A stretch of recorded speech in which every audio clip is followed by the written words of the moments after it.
Episode की शुरुआत में हम एक आदमी और एक औरत को देखते हैं। इस आदमी का नाम दाजी ओसामू होता है और उस लड़की का नाम साचा होता है और ये दोनों एक दूसरे से काफी प्यार करते हैं। पर ये दोनों सुसाइड करने के लिए जा रहे होते हैं और तब यहाँ पे एक ट्रक आ जाता है और इन दोनों की यहाँ डेथ हो जाती है। और हमें बताया जाता है कि इस दिन एक बड़ा ऑर्थर और उसकी लवर ने एक साथ इस दुनिया को छोड़ दिया। ओसामू को जब दोबारा होश आता है तो एक चर्च के यहाँ होता है। उसे लगता है वो यहाँ पे हेवन में पहुंच चुका है। पर तभी यहाँ पे एक लड़की आ जाती है जो कि अपना नाम एनेट बताती है और इसे बताती है कि इसने यहाँ पे इसे समन किया है। ये इसकी दुनिया से बिल्कुल ही अलग दुनिया है। यहाँ पे मॉन्स्टर राज करते हैं और डीमन किंग यहाँ पे इस दुनिया में तबाही मचा रहा है और उसे उसकी जरूरत है ताकि वो इस दुनिया को बचा सके और एक हीरो बन जाए। ओसामू से कहता है तुम काफी ज्यादा अजीब हो और तुम ही मुझे इस अजीब से दुनिया में लाई हो। एनिटी से कहती है कि तुम्हारे पास एक मिशन है जिसे तुम्हें किसी भी हाल में कंप्लीट करना है। पर ये देखते कि यहाँ पे ओसामू ने जहर खा लिया होता है और वो अब मरने के कगार पे होता है। तो एनिट यहाँ पे अपनी मैजिक पावर्स का यूज करके इसके अंदर का जो पॉइजन है उसे बाहर निकाल लेती है। तो ओसामू से कहता है कि तुम्हें ये सब करने की कोई जरूरत नहीं है। पर एनिट इसे बताती है कि तुम एक हीरो हो और तुम्हें यहाँ पे बड़े बड़े मिशन करने हैं ताकि तुम इस दुनिया को बचा सको। पर ओसामू से कहता है कि मुझे इस सब की कोई जरूरत नहीं है, मैं बस एक जगह ढूंढ रहा हूँ जहाँ पे मैं शांति से मर सकूं। एनिटी से कहती है कि तुम्हें चुना गया है। तो ये से कहता है कि आखिरकार तुमने मुझे क्यों चुना। एनिटी से कहती है कि तुम्हारे यहाँ पे एक ट्रक आया था ना, वही तुम्हें इस दुनिया में लाया है। ओसामू कहता है कि हाँ मुझे याद तो है, जब हम मरने वाले थे तब यहाँ पे एक ट्रक आ गया था। एनिटी से बताती कि वो ट्रक दूसरी दुनिया का था जो कि दूसरी दुनिया के ट्रैवलर्स को इस दुनिया के लिए चुनता है ताकि वो इस दुनिया को बचा सके, क्योंकि वो बंदा उस दुनिया में दुखी होता है। उसे हम इस दुनिया में ले आते हैं और उसे पावर्स देते हैं जिससे वो डीमन किंग को हराता है और उसकी काफी सारी लड़कियां दीवानी हो जाती है। ओसामू फिर से कहता है कि अगर कोई ट्रक तुम्हारे पास तुम्हें विजिट करने के लिए आए, इसका मतलब तुम उस दुनिया में दुखी हो क्या। मैं अपनी लाइफ के सबसे बेस्ट मोमेंट जी रहा था पर तभी उस ट्रक ने इंटरफेयर कर दिया जिसने मेरे डबल सुसाइड को रोक दिया। आखिरकार तुम होते कौन हो ये डिसाइड करने वाले कि कौन अपनी जिंदगी में खुश है और कौन नहीं। इसकी बात सुन के एनिट सोचती है कि ये इतना ज्यादा दुखी था अपनी पिछली लाइफ में कि ये सुसाइड करने वाला था, पर आखिरकार इस दुनिया में आने के बाद ये खुश नहीं है। पर चाहे जो हो जाए इंसान एक जैसे होते हैं। इसका माइंडसेट भी एक बार चेंज हो जाएगा इसकी पावर्स देखने के बाद। पर जब एनिट यहाँ पे इसके स्टेटस देखती है तो ये काफी ज्यादा लो रैंक होता है। ओसामू फिर इसे कहता है कि मुझे नहीं पता ये कौन सी जगह है पर अब मैं यहाँ से जा रहा हूँ। तभी एनिट इसका हाथ पकड़ते हुए कहती कि रुक जाओ, तुम बिल्कुल सही थे, हम गलती से तुम्हें इस दुनिया में लेके आ चुके हैं और ये सब हमारी गलती है। तुम्हारे पास एबिलिटी नहीं है इस दुनिया में जीने की, इसी वजह से तुम्हें यही रुक जाना चाहिए। पर ओसामू से कहता है कि तुम बिल्कुल सही कह रही हो, ऐसी ही लाइफ में अपनी दुनिया में जिया करता था। इसके बाद ये से कहता है कि चाहे मैं किसी भी दुनिया में चले जाऊं मैं हमेशा एक फेलियर कहलाऊंगा। एनिट फिर से कहती कि चाहे जो हो जाए तुम्हें यहाँ पे रुक जाना चाहिए कुछ समय के लिए।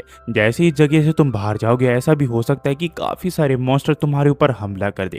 तो ये कहता है कि ये तो और भी अच्छी बात है, मैं मरने के लिए एक जगह चुन रहा हूँ चाहे मैं जैसे मर जाऊँ। इसके बाद ये यहाँ से चला जाता है और एनिट सोचती है कि ये आदमी सचमुच दूसरे से बिल्कुल ही अलग है। यहाँ पे फिर एनिट हमें बताती है कि सारी जिंदगी वो दूसरों को गाइड करने का काम करती आई है। यहाँ पे काफी सारे लोगों को उसने इस दुनिया में समन किया है और उनको वो लाइफ दी है वो जो जीना चाहते थे।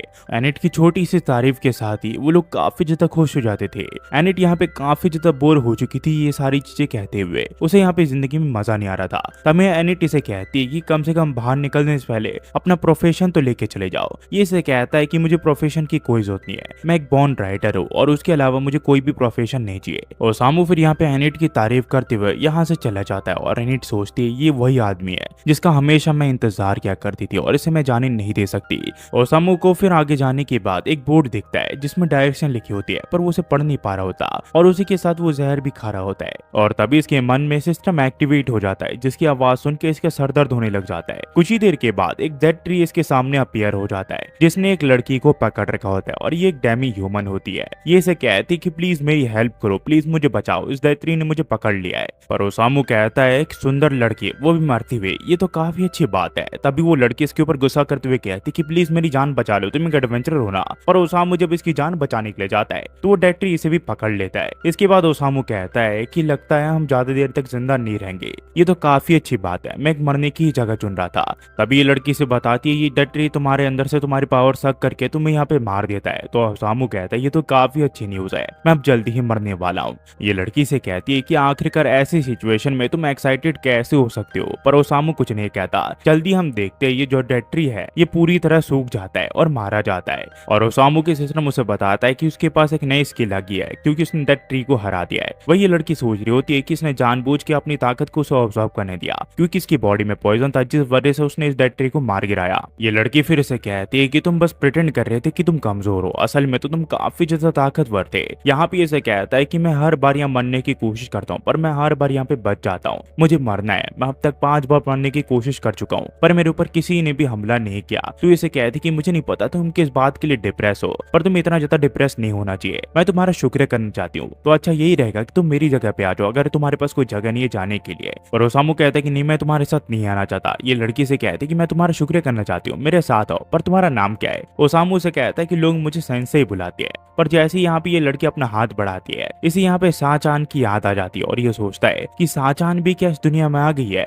अगर वो इस दुनिया में आई है तो इसका मतलब वो उसे ढूंढ सकता है और वो उससे मिल सकता है। ये फिर यहाँ पे साचान का नाम लेने लग जाता है। तो ये लड़की कहती है कि मेरा नाम साचान नहीं है और ये से पूछती कि आखिरकार तुम कहाँ जा रहे हो। ओसामू कहता है कि कुछ नहीं, मुझे अब रीजन मिल चुका है इस दुनिया में जीने का। अब चाहे जो हो जाए मैं इस दुनिया में यहाँ पे साचान को ढूंढ निकालूंगा, चाहे वो इस दुनिया में किसी भी कोने में हो। और उसके बाद हम दोनों मिलकर यहाँ पे डबल सुसाइड कमिट करेंगे। हमें फिर एनिट को दिखाया जाता है जो कि यहाँ पे गॉडेस को प्रे करी होती है कि यहाँ पे ओसामू जैसा बंदा उसे दोबारा देखने को मिले। तब यहाँ पे ओसामू आ जाता है तो एनिट उसे कहती है कि एडवेंचरर तुम यहाँ पे आ गए, मैं तुमसे ही मिलने वाली थी। पर तब ये देखते है कि वो लड़की भी इसके पीछे होती है, जिस देख के एनिट को लगता है कि इसने इतनी जल्दी एक लड़की पटा ली, आखिरकार ये कैसे हो सकता है और ये दोनों काफी करीब लग रहे हैं। ओसामू फिर एनिट से पूछता है मेरे पास एक क्वेश्चन है जो मैं तुमसे पूछना चाहता हूँ। एनिट कहती है कि पूछो। ये से कहता है कि मैं एक लड़की को ढूंढ रहा हूँ जिसका नाम साचान है, क्या तुम मुझे बता सकती हो वो कहाँ पे है। एनिट सोचती है कि इसके पास एक लड़की है पर फिर भी ये एक और लड़की को ढूंढना चाहता है, आखिरकार ये किस तरह का आदमी है। फिर हम देखते हो ओसामू और ये लड़की यहाँ से जाने लग जाते हैं, जहाँ ये लड़की से चेयरअप कर रही होती है और इसे कह रही होती है कि सेंसे अगर आप चाहो तो आप मेरे घर चल सकते हो। पर ओसामू मना कर देता है तो ये लड़की इसके करीब आने लग जाती है। तभी एनिट आ जाती है जो कि अपनी छड़ी लड़ा देती है और कहती है कि इसके करीब आने की कोशिश भी मत करना, आखिरकार तुम इतनी ज्यादा शेमलेस कैसे हो सकती हो, तुम इतनी ज्यादा उसके करीब क्यों आ रही हो।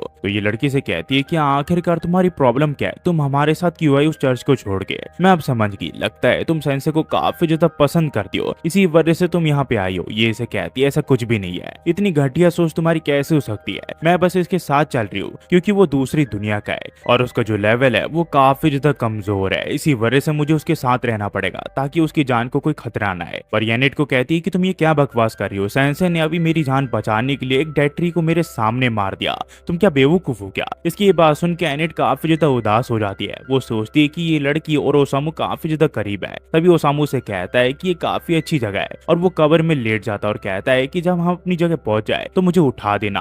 ओसामू फिर एनिट और इस लड़की तामा को यहाँ पे गुड नाइट कह के यहाँ पे सो जाता है। पर तामा कहती कि ये मेरा असली नाम नहीं है, आखिरकार तुमने मुझे अजीब सा नाम क्यों दिया। तभी एनिट इसे कहती कि कम से कम उसने मेरे असली नाम से तो मुझे बुलाया, तुम्हारा नाम तो उसे शायद पता भी नहीं है। इसके बाद ये एक्साइटेड होके इसकी कबर खींचने लग जाती है। एपिसोड की आखिर में हम एक प्रिंसेस को देखते हैं जो कि महल के यहाँ पे किसी का इंतजार कर रही होती है। एपिसोड की शुरुआत में हम एनिट और तामा को देखते हैं जो कि यहाँ पे ओसामू की कबर खींच रहे होते हैं। पर तामा यहाँ काफी थक चुकी होती है तो वो ओसामू को कहती है कि अपनी कब्र से निकलो, अपनी 2 टांगों पे चलो, मैं और ज्यादा तुम्हें नहीं खींच सकती। पर वो कोई जवाब नहीं देता। तो तामा कहती है क्या वो सचमुच मर तो नहीं गया। एनिट कहती है ऐसा कुछ भी नहीं है, वो बस यहाँ पे थोड़ा आराम कर रहा है। पर आप चिंता मत करो, हम कुछ ही देर में टाउन पहुंचने वाले हैं। तो चलो हम दोनों मिलकर यहाँ पे इसे खींच देते हैं और टाउन में पहुंच जाते हैं। हमें फिर कैसल टाउन ऑफ रोथ के यहाँ दिखाया जाता है जहाँ पे हम काफी सारे लोगों को देखते हैं और यहाँ काफी चहल पहल होती है। एंड यहाँ पे ओसामू को उठते ही कहती कि हमें कैसल के यहाँ पे जाना चाहिए ताकि हम किंग से मिल सके। हमें फिर कैसल ऑफ रोथ के यहाँ दिखाया जाता है जहाँ पे हमारी मुलाकात यहाँ के किंग थॉमस से होती है और उसकी बेटी शार्लेट से होती है, जो कि इन लोगों को यहाँ देख के काफी खुश होते हैं और उन्हें यहाँ पे रेस्ट करने के लिए कहते हैं आज रात। तो यहाँ पे ये लोग राजा का शुक्रिया करते हुए उसकी तारीफ करते हैं कि वो कितना ज्यादा अच्छा है। पर थॉमस कहता है कि पर मेरी एक शर्त है,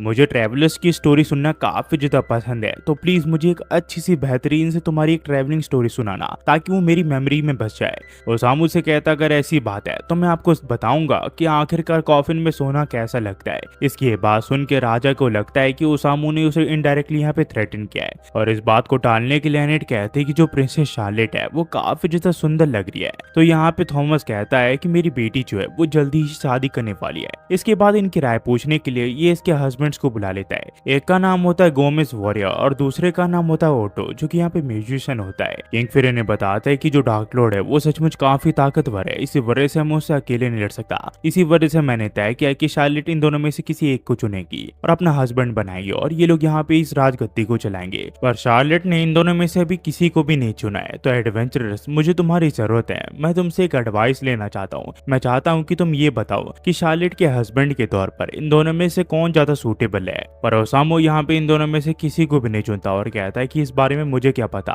और इससे कहता है कि तुम्हें ये क्वेश्चन एक ट्रैवलर से नहीं पूछना चाहिए जो कि अभी अभी आया है। तुम किंग के रोल पे बिल्कुल भी फिट नहीं बैठते हो, तुम काफी ज्यादा मतलबी हो राजा। और उसी के साथ एक और चीज, मैं भी इस दुनिया में फिट नहीं बैठता, तो मुझे ये डिसाइड करने का हक नहीं कि कौन किससे शादी करे। फिर इसके बाद के लैनिड और तामा यहाँ पे राजा से माफी मांगने लग जाते हैं और उसे बताते कि वो दूसरी दुनिया से है। ये से कहते हैं कि अगर वो दूसरी दुनिया से है तो फिर ठीक है, वैसे भी मुझे ज्यादा बुरा नहीं लगा। हम फिर ओसामू को देखते हैं जो कि अपने बेड पे होता है, पर वो सो नहीं पा रहा होता, वो किसी चीज को लेकर चिंता में होता है। तो यहाँ पे एनी टूट जाती है और वो उसे कहती है क्या तुम सो नहीं पा रहे हो। वो उसे कहता है कि मैं कभी भी ठीक से नहीं सो पाता, ये आज की कहानी नहीं है, ये काफी समय से चलती आई है। ये फिर से पूछते है कि सेंसे, मैं तुमसे एक चीज पूछना चाहती हूँ कि आखिरकार ये सहचन है कौन। तभी ये देखते कि जो तामा है वो यहाँ पे ओसामू की गोद पे सो रही होती है। तो यहाँ पे उसके पेट में जोरदार तकिया मारते और कहते कि तुम इतनी बेशरम कैसे हो सकते हो, अभी कभी उठ जाओ, तुम्हारी इतनी हिम्मत कैसी हुई, तुम एक जेंटलमैन के थाइस पे यहाँ पे सो रही हो, तुम सचमुच काफी बेशरम हो। तामा कहती कि तो फिर मैं क्या करती, मुझे काफी ठंडी लग रही थी और मुझे इस जगह के अलावा और कोई जगह नहीं दिखी। ये दोनों फिर यहाँ पे लड़ने लग जाते हैं और इन दोनों की लड़ाई देख के ओसामू बाहर आ जाता है, जहाँ पे ये शार्लेट को देखता और कहता है कि लेक सचमुच काफी ज्यादा सुंदर है। वो कहती कि हाँ।